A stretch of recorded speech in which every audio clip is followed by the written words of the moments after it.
Hello, welcome teachers club. Teachers club P സിയിലേക്ക് എല്ലാവർക്കും സ്വാഗതം. അപ്പോൾ പഴയതുപോലെ തന്നെ ഒരു ചെറിയൊരു വീഡിയോ ആണിത്. നിങ്ങൾ പലരുടെയും ഡൗട്ട്സ് ഒന്ന് ക്ലിയർ ചെയ്യാൻ വേണ്ടിയിട്ടുള്ള ഒരു വീഡിയോ ആണ് ഇത്, ഈ വീഡിയോയും.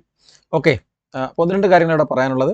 ഒന്ന്, നമ്മുടെ റെയിൽവേയുടെ ടീച്ചർ പോസ്റ്റിൻ്റെ ലാസ്റ്റ് ഡേറ്റ് ഇന്നാണ്, 16-ാം തീയതിയാണ് ലാസ്റ്റ് ഡേറ്റ്.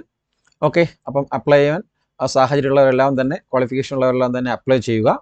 കുറേ മിസ്റ്റേക്സുകളൊക്കെ ഉണ്ടായിരുന്നു, അതെല്ലാം പരമാവധി ക്ലിയർ ചെയ്തിട്ടുണ്ട്. ഓക്കെ, ഇനി അതിലൂടെ ചോദിച്ച് ഇന്ന് രാത്രി 12 മണി വരെ 11:59 വരെ നിങ്ങൾക്ക് എന്ത് ചെയ്യാം, അപ്ലൈ ചെയ്യാം. ഇനി ഒന്ന് രണ്ട് കാര്യങ്ങൾ ഡൗട്ട്സ് ആയിട്ട് ചോദിച്ചത്, ഒന്നിലധികം ആപ്ലിക്കേഷൻസ് അയച്ചു കഴിഞ്ഞാൽ റിജക്റ്റ് ആവും. അതായത് അവിടെ പറഞ്ഞിട്ടുണ്ട്, candidates who submit more than one application against this CEN will be summarily rejected and will be debarred from all future examinations of RRBs and railway recruitment cells. നമ്മൾ ഇതിനു മുമ്പ് എന്തെങ്കിലും എക്സാമിൻ റെയിൽവേക്ക് അപ്ലൈ ചെയ്തിട്ടുണ്ടെങ്കിൽ, ഇപ്പം നമ്മുടെ ഗ്രൂപ്പ് ഡി പോലുള്ള NDPC പോലുള്ള എന്തെങ്കിലും അപ്ലൈ ചെയ്തിട്ടുണ്ടെങ്കിൽ അതിലൊക്കെ ഡീബാർ ആയിപ്പോൾ. നിങ്ങൾ ഒന്നിൽ കൂടുതൽ പോസ്റ്റുകൾ പറയാത്തിടത്ത് ഒന്നിൽ കൂടുതൽ പോസ്റ്റ് ഒരിക്കലും അപ്ലൈ ചെയ്യാൻ പാടില്ല.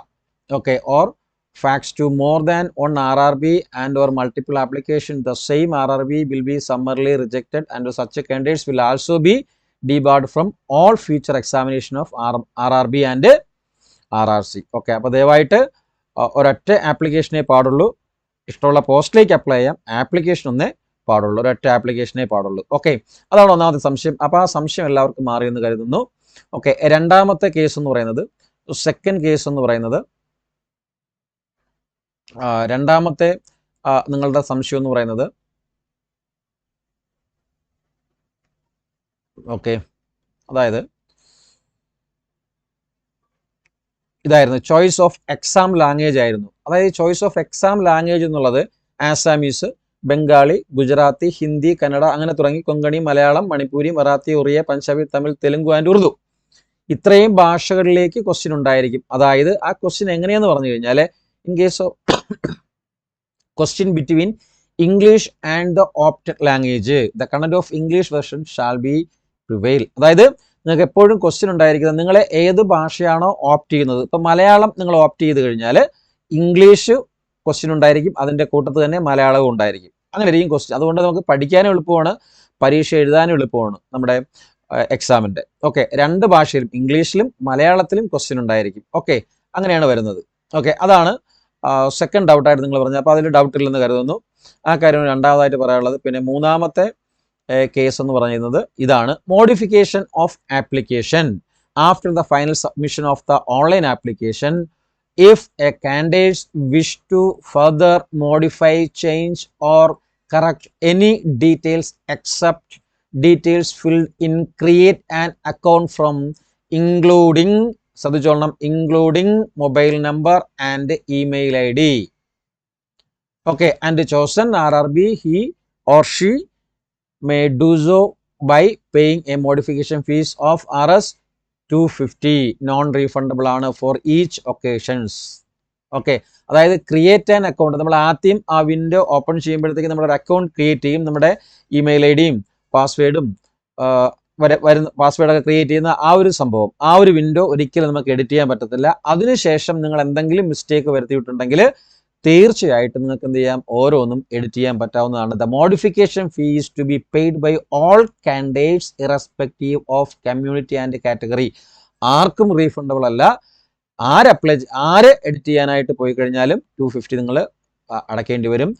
In the case of A candidates modifying his or her community from SC, ST or unreserved or OBC or EWS, he will have to pay the difference examination fee, that is 250, in addition to the modification fee. In case of failure to do so, he modified application will not be accepted. അതായത് നിങ്ങൾ അപ്പോൾ ശ്രദ്ധിക്കുക, നിങ്ങൾ 250 രൂപ കൊടുത്ത് അത് modify ചെയ്യുമ്പോഴത്തേക്ക് ഒരുപാട് പേര് അങ്ങനെ വിളിച്ചിട്ടുണ്ടായിരുന്നു, ചെറിയ മിസ്റ്റേക്കുകളുണ്ടെന്ന് പറഞ്ഞിട്ട്. അപ്പോൾ ഫസ്റ്റ് പേജ് ഒഴികെ നിങ്ങളുടെ ക്രിയേറ്റ് ആൻ അക്കൗണ്ട് പേജ് ഒഴികെ ബാക്കിയെല്ലാം നിങ്ങൾക്ക് എഡിറ്റ് ചെയ്യാൻ പറ്റും. എഡിറ്റ് ചെയ്യുമ്പോഴത്തേക്ക് 250 എമൗണ്ട് നിങ്ങൾ പേ ചെയ്യണം. പേ ചെയ്തതിന് ശേഷം എഡിറ്റ് ചെയ്യുമ്പോൾ ശ്രദ്ധിച്ചുകൊള്ളണം, അവർ പറഞ്ഞിട്ട് in case of failure to do so, നിങ്ങൾ ചെയ്യുന്ന എന്തെങ്കിലും ഫെയിലിയർ ആയി പോണെങ്കിൽ എന്താണ്, modified application will not be accepted. Okay, അതായത് ഈ ഫീ കൂടാതെ നിങ്ങൾ ആദ്യം 280 രൂപ ഫീ അടച്ചല്ലോ.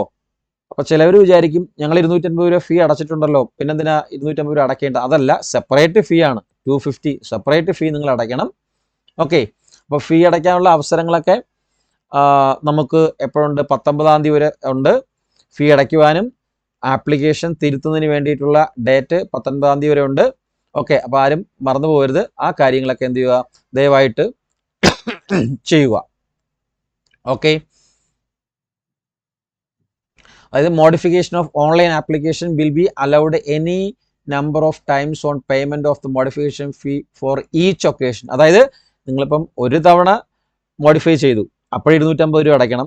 വീണ്ടും നിങ്ങൾക്ക് എന്തെങ്കിലും തെറ്റാണെന്ന് തോന്നി വീണ്ടും രണ്ടാമതായിട്ട് നിങ്ങൾ നിങ്ങളുടെ ആപ്ലിക്കേഷൻ ഓപ്പൺ ചെയ്ത് യൂസർ നെയിം പാസ്വേഡ് എടുത്ത് രണ്ടാമതായിട്ട് വീണ്ടും മോഡിഫിക്കേഷൻ പോയി കഴിഞ്ഞാൽ വീണ്ടും 250 അടയ്ക്കേണ്ടി വരും. അപ്പം ആദ്യമേ ചെയ്യുമ്പോഴത്തേക്ക് ശ്രദ്ധിച്ച് തെറ്റുകൾ തിരുത്തുക. തെറ്റ് വരാതെ ആപ്ലിക്കേഷൻ അയക്കാൻ ശ്രമിക്കുക. ലാസ്റ്റ് ഡേറ്റ് ആണ്. ഇനി തെറ്റ് തിരുത്താൻ പോകുമ്പോഴത്തേക്ക് പരമാവധി എല്ലാം വായിച്ച് നോക്കിയിട്ട് ക്ലിയർ ചെയ്ത് എന്തെങ്കിലും മിസ്റ്റേക്സുകൾ ഉണ്ടെങ്കിൽ എല്ലാം ചെയ്ത് ക്ലിയർ ആക്കി ഇടുക. ഓക്കെ, അപ്പോൾ ഇത്രയുമാണ് ഈ വീഡിയോയിലൂടെ നിങ്ങളെ അറിയിക്കാനുള്ളത്. അപ്പം ഞാൻ എപ്പോഴും പറയുന്ന പോലെ തന്നെ പരമാവധി നമ്മുടെ വീഡിയോസുകൾ നിങ്ങളുടെ കൂട്ടുകാരിലേക്ക് എത്തിക്കുക, ഷെയർ ചെയ്യുക. അതുപോലെ തന്നെ ചാനൽ സബ്സ്ക്രൈബ് ചെയ്യുക, ലൈക്ക് ചെയ്യുക. എന്തെങ്കിലും ഡൗട്ട്സ് കാര്യങ്ങളൊക്കെ ഉണ്ടെങ്കിൽ കമൻറ്റ് ചെയ്യുക. ഓക്കെ, തീർച്ചയായിട്ടും ഇതിൻ്റെ ബാക്കിയുള്ള എക്സാംസ്, ബാക്കിയുള്ള ഡീറ്റെയിൽഡ് സിലബസ് കാര്യങ്ങൾ, class, free class and paid class, notes കാര്യങ്ങളെല്ലാം അടുത്ത വീഡിയോസിലേക്ക് അപ്ഡേറ്റ് ചെയ്യുന്നതായിരിക്കും. അതുപോലെ തന്നെ നിങ്ങൾക്ക് ഇതിൻ്റെ കൂടെ RRB റെയിൽവേയുടെ കൂടെ തന്നെ വേറൊരു സർപ്രൈസ് ടീച്ചേഴ്സിന് TGT, PGT, പ്രൈമറി ടീച്ചർ, മറ്റ് ഗ്രേഡിലുള്ള ടീച്ചേഴ്സ്, മ്യൂസിക് ടീച്ചർ പോലെ, ക്രാഫ്റ്റ് ടീച്ചേഴ്സിന് പോലെ അവർക്കുള്ള ഒരു വൻ ഓപ്പർച്യൂണിറ്റീസ് സെൻട്രൽ ഗവൺമെൻറ്റിൽ വരുന്നുണ്ട്. ഓക്കെ, അപ്പോൾ അതിലൊരു കാര്യം പറയാനുള്ളത്, നിങ്ങൾ CTET, അതായത് PGT-കാർക്ക് CTET വേണ്ട, PGT അപ്ലൈ ഒരു സെൻട്രൽ ഗവൺമെൻറ് പോസ്റ്റ് വരുന്നുണ്ട്.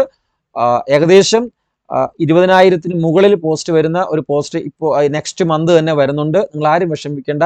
പക്ഷേ ഏജിൻ്റെതും ക്വാളിഫിക്കേഷനും കുറച്ച് വ്യത്യാസങ്ങളുണ്ട്.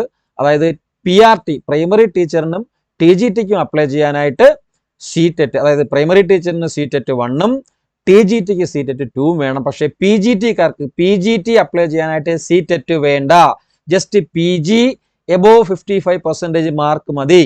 അത് റിസർവേഷൻ ഉള്ളവർക്ക് റിസർവേഷൻ ഉണ്ട്.